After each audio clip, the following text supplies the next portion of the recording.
Último bloque y al final, Juan Carlos Jiménez Las ha tenido que marchar, pero no, vamos a continuar con Sebastián, con Luis Baviano y con Fernando Sicre, hablando de los temas que teníamos. Me parece que ha sido muy interesante este final de este segundo bloque, pero y hablábamos de subvenciones. Tú, siendo del sindicato CESIF Andalucía, Sebastián, ¿vosotros tenéis subvenciones?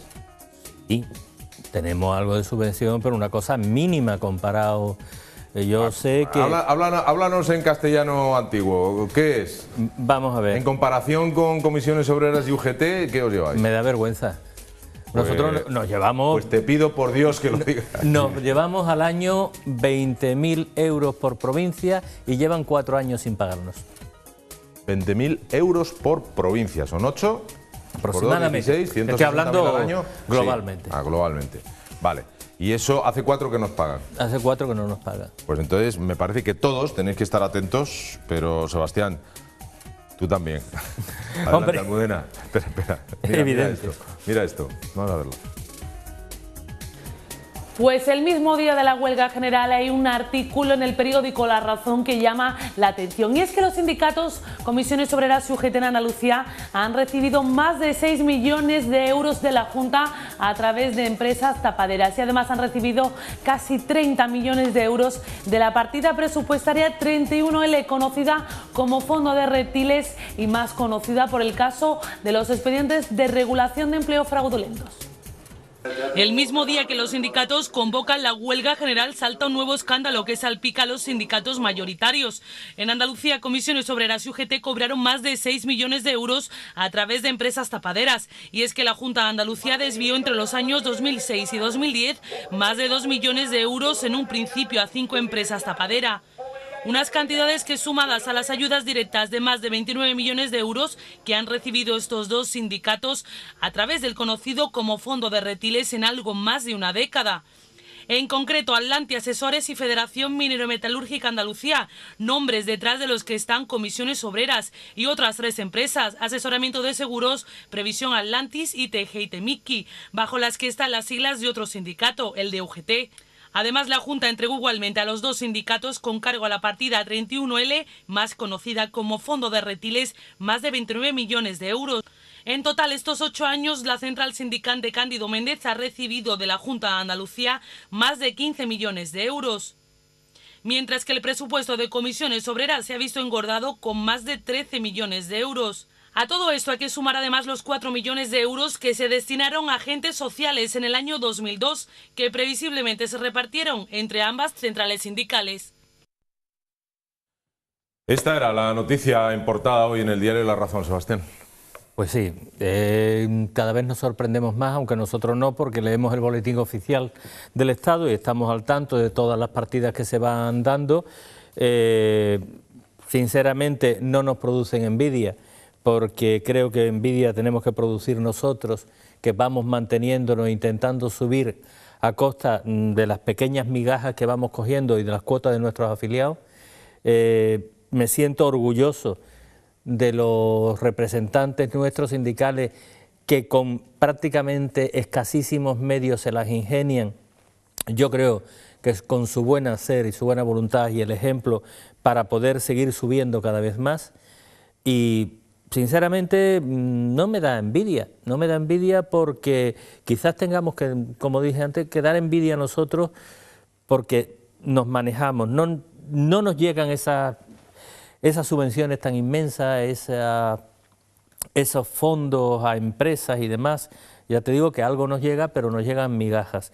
Además, esos patrimonios sindicales de 2 sindicatos que dicen que eran anteriores cuando no existían, quien existía era la CGT, y sin embargo tienen patrimonios, edificios, le dan edificios. Es más, en Madrid han llegado a echar a un organismo de un edificio para dárselo a Comisiones Obreras. Y han llevado a un sitio reduciéndole el espacio a 1/4 parte del que tenían.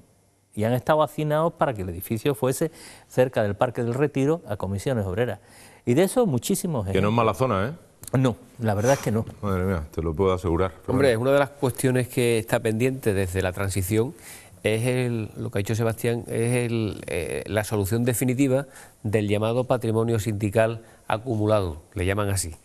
Bueno, esto, y a colación con lo que decía, es que antes de la Guerra Civil Comisión Obrera no existía, y por lo tanto, pues, en virtud de que Comisiones Obreras hereda lo que en su día era de la CNT. ¿Por qué? Y además que se haga el reparto cuanto antes y cada uno se pague sus edificios. Lo que no puede ser es que el Estado, como no se ha hecho el reparto, los gastos corrientes de funcionamiento de los edificios sigue corriendo a cargo de los presupuestos del Estado. Y eso no aparece como subvención, cuidado. Es un capítulo muy importante, Yo que llevo el CESIF en Cádiz, sé que eso es un capítulo importantísimo. A nosotros las hipotecas nos tiene como cualquier ciudadano hasta aquí, sinceramente, y tenemos que pagarlas religiosamente. Ojalá no tuviese que pagar las hipotecas por tener la sede en Cádiz, Algeciras, Jerez que tenemos. Pero... ¿Tenéis sindicatos que hayan estado antes en Comisiones Obreras o en UGT? Sí, ahora, ¿sí? Muchos. Bueno, ¿y por qué el cambio? ¿Por qué se cambiaron? ¿Por qué? Yo creo que por convencimiento propio y de funcionamiento. Cuando te das cuenta que lo que vas buscando es una independencia ideológica, que lo que tienes es un sindicato profesional, que lo que va a defender es a los trabajadores por encima de cualquier cosa y que es coherente, razonable, y cuando hay que ceder en algunas cosas se cede, porque no solamente, vamos a ver, un sindicalista no tiene que estar poniendo bombas siempre, tiene que estar muchas veces dando ideas y solucionando problemas. Yo creo que cuando se convencen de ese funcionamiento y ven y además, es más, no solamente de UGT de comisiones, en nuestras filas, al ser un sindicato independiente, hay de todas las tendencias políticas, de izquierdas, de derecha, de centro, de extrema izquierda, de extrema derecha y de todo. Pero sin embargo, cuando están en el sindicato, mientras que permanecen en el sindicato, son independientes, son profesionales y van a defender al trabajador como profesional, simplemente. Luis. Yo creo que el ser sindicalista se ha convertido en una profesión ya como otra cualquiera. Nació con un carácter reivindicativo frente a evidentes abusos de la patronal histórico. Son necesarios, los sindicatos evidentemente son necesarios, pero no el tipo de sindicatos que nosotros tenemos en España, por lo menos a mi juicio. Basta mirar el sindicalismo que existe en otros países de Europa, quitando quizás el francés, y vemos que es totalmente diferente. El modelo es otro. El modelo es completamente distinto, ¿no? Aquí parece que los sindicatos lo que intentan es la perpetuación de su especie y nada más. Yo no creo que hoy por hoy estén defendiendo de forma eficaz los intereses de los trabajadores. Creo que el modelo hay que cambiarlo y sobre todo espero que con las nuevas medidas que está tomando el Gobierno y sobre todo con la ley de transparencia seamos capaces de enterarnos de una vez por todas dónde va el dinero. Porque yo, a pesar de mi formación, siendo abogado del Estado, intenté en un artículo que quise escribir cuáles eran las cantidades que recibían las organizaciones sindicales con cargo a los presupuestos del Estado, me fue tarea absolutamente imposible. Entonces, yo que me considero una persona preparada y fui totalmente incapaz, cualquier persona, no es que se dedique a otra cosa, que sea simplemente médico y que no esté acostumbrado por curiosidad, pues bueno, entonces espero que con la nueva ley de transparencia sea más fácil saber todas esas cosas y yo creo que nos vamos a llevar las manos a la cabeza del dinero que se van en estas organizaciones. Pero a colación con la ley de transparencia que habla Luis, aunque está todavía en fase, lógicamente, de anteproyecto, pero se plantea un problema y yo aquí quiero al menos dar mi opinión. A diferencia de la legislación anglosajona en materia de transparencia y de buena gobernanza, que a fin de cuentas es el objeto de esta ley, en el caso español el legislador determinará, y yo no estoy de acuerdo, aquellas materias susceptibles de ser comprobada, constatada por parte del ciudadano. A diferencia del modelo anglosajón, que en principio es todo, salvo aquello que de forma excepcional la ley lo prohíba. Yo creo que aquí empezamos una ley de forma inadecuada, una vez más. Bien, vamos a ir, si os parece, tenemos un par de llamadas por ahí, vamos a darles paso. Buenas tardes. Lo que quería decirle es fácil. se han inflado muchas vidas laborales de gente que está metida en el PSOE. Puede buscarlos por los pueblos aquí cercanos de Sevilla, que hay unos cuantos, que además incluso van faroleando de eso. Muchas gracias. Vidas laborales, Sebastián. ¿Qué? ¿Has entendido? Las vidas laborales, pues sí, de hecho, el fraude ha existido siempre y seguirá existiendo. Lo malo, lo que pone los pelos de punta es que el fraude lo cometa la administración. Eso sí pone los pelos de punta, porque lo otro se sabe, se está y hay sus medios para evitarlo. Pero con la administración, cuando te quitan los fondos de un sitio para que no se controlen, se pasan al fondo de reptiles, etcétera, etcétera, pues sí, engordar las vidas laborales, fácil. Una empresa dice que ha estado trabajando ahí, si se saltan todas las normas de control, se pone y se dice, este señor ha estado trabajando, como algunos de ellos, desde el día de su nacimiento. Bueno, pero eso es así relativamente. Relativamente, pero lo hace. A ver, lo de el nacido para el ERE, señor consejero, es consejero, esto era distinto. Eso, bueno, o fue queriendo, fue un error el poner la fecha de inicio, la fecha de su nacimiento. Pero el alta en la Seguridad Social, que es un acto administrativo que compete a la Tesorería General de la Seguridad Social, eso no es manipulable. Cuestión distinta es que haya una simulación de un contrato que determine la inclusión inadecuada en la Seguridad Social como alta. Es decir, la vida laboral como tal no se puede inflar. No.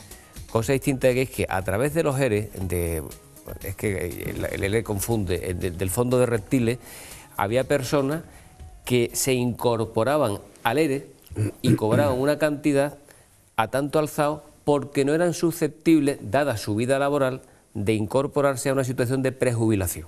Pero eso no es inflar la vida laboral, eso es cobrar por la vía indirecta. Efectivamente, la vida laboral no se puede, porque además tiene muchos controles, tiene una fecha de presentación, una fecha de efecto, es decir, que todas las altas se llevan. Pero que me refería que lo que a mí me ponía los pelos de punta es cuando la administración utiliza esos fondos de reptiles y eso para poder sacar, porque la vida laboral está muy controlada. Quizás además... lo que tú te refieras es que no es que se altere la vida laboral, sino que se falsee el expediente administrativo y entonces se dé por bueno una vida laboral que en realidad no sea la real. Que eso es lo que creo. Incluso inexistente, o ¿no? incluso inexistente. Sí, lo que pasa es que la prejubilación, como tal concepto jurídico indeterminado, llega un momento en el que tú tendrías que jubilarte. Si tú no has sido trabajador previo, no te puedes jubilar. Por tanto, por eso, en la gestión de estos fondos extraños, el fondo de reptiles, en los fraudes, ahí había una doble opción. O tú te incorporabas a la situación de prejubilación, que son fondos de desempleo, de subsidio y al final de anticipar la edad de jubilación hasta la jubilación ordinaria, o cobrabas una cantidad tanto alzada. Ahí donde estaba el fraude de esos hipotéticos supuestos, salvo que la cuestión fuese que se simulase un contrato de trabajo. Entonces sí, sin haber trabajado, provoca un alta indebida, pero que el alta está y la vida laboral, aunque sea de forma subsecticia, existe. Está cubierta, ¿no? Claro. Documentalmente. Formalmente documentada, en la realidad no llevada a cabo, pero bueno, eso existe la complicidad de todas las partes implicadas, si no, como hemos dicho, hemos venido diciendo aquí, desde el primer día no hubiera sido posible, ¿no? Tenemos otra llamada por ahí. Buenos días, Agustín. Soy Andrés Nieto, un agricultor de Sevilla, de Lora del Río. Le llamo por una estafa que nos está haciendo la Junta de Andalucía, que nos prometió una transformación de los cítricos, arreglar árboles viejos y poner árboles nuevos, porque era el futuro, porque tal, y nos daban unas ayudas de hasta el 60%, ¿sabes? Entonces, claro, el agricultor que tiene una huerta ya vieja y tal, pues lo que quiere es modernizarla y ponerla joven y arreglarla. De modo que se mete uno pensando que te van a dar esa subvención. Llevo ya 3 años esperando, ni un duro, y prometieron que tardaban 6 meses. Son los embusteros más grandes que hay encima de la tierra. Yo no sé cómo esta calaña de políticos puede estar en un país como España, yo es que no lo entiendo. Por favor, a ver si desde ahí podéis hacer algo. Un saludo. Muchas gracias, amigo de Lora del Río. Pues esto al final nos lleva a la cultura de la subvención, que es tan existente aquí en Andalucía desde años inmemoriales. Un empresario, cuando decide acometer una decisión de inversión, lo último que tiene que hacer es considerar la imputación en su contabilidad, en su cuenta hipotética y futura de ingresos y gastos, de ingresos en este caso, la subvención. Uno tiene que tirar para adelante con lo que tiene. ¿Que la subvención viene? Perfecto. Lo que pasa es que aquí no han querido acostumbrar este régimen que lo subvenciona todo, pero que al final no todo lo que dice que subvenciona llega, y lo que provoca son unas mermas inasumibles después contablemente en las empresas y llevando a la ruina a muchos empresarios que tienen un mal planteamiento, en mi opinión, de lo que es la creación de una empresa. Bueno, ¿queréis añadir algo? No. Bueno, pues vamos a hacer una cosa. Vamos a dar paso a Almudena porque nos habla del último tema de hoy. En la parte final de nuestro programa de hoy vamos a hablar de la situación financiera de los ayuntamientos y en concreto nos vamos hasta el Ayuntamiento de la Línea de la Concepción. El impago en las nóminas de los policías locales puede poner en jaque la Semana Santa, ya que las hermandades de esta localidad han anunciado que si no hay seguridad en las calles no saldrán a procesionar. La situación de asfixia económica que viven algunos ayuntamientos puede llegar incluso a afectar a la celebración de fiestas. Concretamente, el Ayuntamiento de la Línea de la Concepción se encuentra en una situación más que difícil y es que además del impago de algunas nóminas hay que sumar ahora el evidente riesgo de que la Semana Santa una posibilidad de ingreso para el sector hostelero se celebre sin cofradías en las calles. El motivo es que la policía local puede que no preste los servicios necesarios para el desarrollo de los desfiles. Y es que por el momento más de 30 agentes se encuentran de baja. Además, en los pasillos municipales se da por hecho que en los próximos días las bajas médicas seguirán aumentando, por lo que la plantilla quedará reducida al mínimo. Fuentes del Consejo de Hermandades han confirmado la preocupación existente en el entorno de la cofradía, aunque entiende que los trabajadores están al límite y que la ciudad está pagando las consecuencias, quieren tener las máximas garantías a la hora de sacar su patrimonio a la calle. Don Luis Baviano, ¿de esto estabas hablando tú antes? Es lo que estábamos hablando anteriormente. Yo ponía a la Línea, puede haber también algún otro ayuntamiento, pero sobre todo especialmente la Línea, de lo que puede ser el ejemplo de lo que nos puede esperar en Andalucía. El colapso total de una administración, en este caso local, pero que también puede ser autonómica. La Línea la tengo muy cerca de donde vivo, conozco muchísima gente allí, es una ciudad que me gusta mucho, la visito con frecuencia y la verdad es que el deterioro es visible, ¿no? Además, son tragedias humanas que uno vive a diario, porque claro, el funcionario que lleva 6 meses sin cobrar es que ya no tiene ya para nada, ni para pagar la hipoteca, ni para pagar absolutamente nada. Volvemos a lo mismo, ¿qué es lo que sucede? Pues que no hay dinero en la caja. No hay dinero en la caja, en parte por imprevisión de los dirigentes, pues sí, en parte también por el derroche que se ha llevado a cabo, ¿no? ¿Qué es lo que hay que hacer? Pues lo que hemos dicho antes a nivel andaluz y qué es lo que está haciendo el gobierno a nivel nacional. Te tienes que acomodar a los ingresos que tengas. A todos nos gustaría ser ricos y tener una vida dorada, pero si no te lo puedes permitir, pues no te lo puedes permitir. Y yo creo que por esa vía es por la que vamos. Entonces, ¿qué se está viendo hoy en la Línea? Pues bueno, pues que los policías locales, como no cobran, pues creo que hoy había oído yo por la radio que creo que el 30% están de baja. Es lógico, además están de baja, si un señor no cobra, pues tiene alteraciones psíquicas, psicológicas, tiene depresiones, de caballo, claro. Tiene depresiones de caballo. Que se iban a dar de baja el 40 o el 50% de la plantilla, cosa que es normal. A pesar de todo, están haciendo un ejercicio de responsabilidad y están yendo a trabajar pero sin cobrar. Claro, no es lo mismo, ¿no? A efectos prácticos para el ciudadano, pues lo que hemos dicho, carencia total y absoluta de servicios. Es decir, si seguimos por esa vía de no controlar el déficit, pues los hospitales tendrán que cerrar. Nos encontraremos farmacias desabastecidas, nos encontraremos con coches abandonados por las calles, nos encontraremos sin policía, nos encontraremos sin seguridad. Claro, eso es una auténtica locura y un desastre, como había dicho antes. ¿Es exagerar pensar así? No, bueno, pues no, basta darse un paseo por la Línea y ver qué es lo que está sucediendo. Es decir, lo estamos viendo. Otro ayuntamiento, hablo de esos dos porque, como sabéis, yo vivo en el campo de Gibraltar y son los que más conozco. Otro es los barrios. Los barrios está igual, pero sin embargo en los barrios tienen la suerte, que por cierto he estado esta mañana reunido con él por un tema profesional de Transportes Come, de que él se ha dado cuenta, y en contra de todas las presiones que ha tenido, ha amortizado puestos de trabajo, ha amortizado 60 y tantos puestos de trabajo en el Ayuntamiento de Los Barrios. Claro, eso no es fácil para nadie, pero es lo que él dice, si es que yo no puedo pagar a más.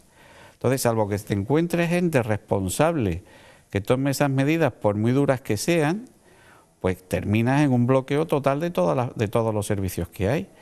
Entonces, ¿esto qué supone? Pues yo digo siempre lo mismo, oye, tienes un cáncer en una pierna, es una desgracia, pero más vale que te amputen la pierna, que a nadie le apetece, pero que por lo menos tú salves tu vida.